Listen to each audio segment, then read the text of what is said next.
I don't think that Two-Face should be a traditional gangster. Just hear me out. So the traditional Two-Face story is that Harvey Dent, DA of Gotham City, obsessed with justice, goes after the mob so hard that eventually they decide to strike back by scarring him in court. And after that scarring, he usually becomes just kind of a traditional gangster. Like, yeah, he's a gangster with a gimmick. He's got the whole two thing, but like, he runs guns, he robs banks, he's a gangster. But I don't know, personally, that's just never really sat right with me. I don't really think that it fits who we see Harvey Dent as before he gets scarred. And I know the whole point is that like the super traumatic incident basically severs all of his connection to being a good person, right? He immediately just turns into like, I am ruled by chance, nothing can be relied on.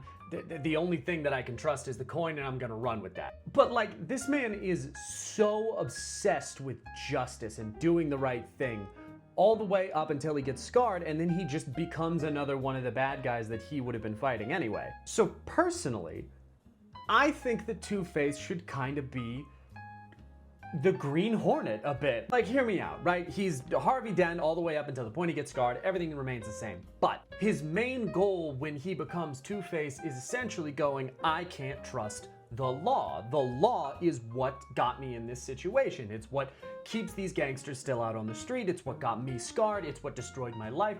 The law is not enough. So I am going to beat the gangsters at their own game. I'm going to get a bunch of guys and a bunch of money, and I am going to take out their infrastructure. I'm going to beat them at what they're doing. Essentially doing the exact same thing he was doing as district attorney, trying to take down these terrible people, these people that he does not see as being worth it, but now without the moral quandary of the law. He can still have that obsession with twos, that obsession with the split down the middle. That doesn't need to go away. It's just the goal behind it that I would want to change. And then once he gets to them, the final decision, the flip of the coin, can be whether he turns them in or fucking executes them. With this solution, he can still be a gangster, he can still be a former friend of Bruce Wayne, he can still have his obsession with justice, he can still have his obsession with twos, his coin, all of it. You just change what he's doing it for. Because it never made sense that he just becomes a gangster after that. At least personally, it didn't make sense. I might be in the wrong on this one. I'd love to hear your guys' opinions.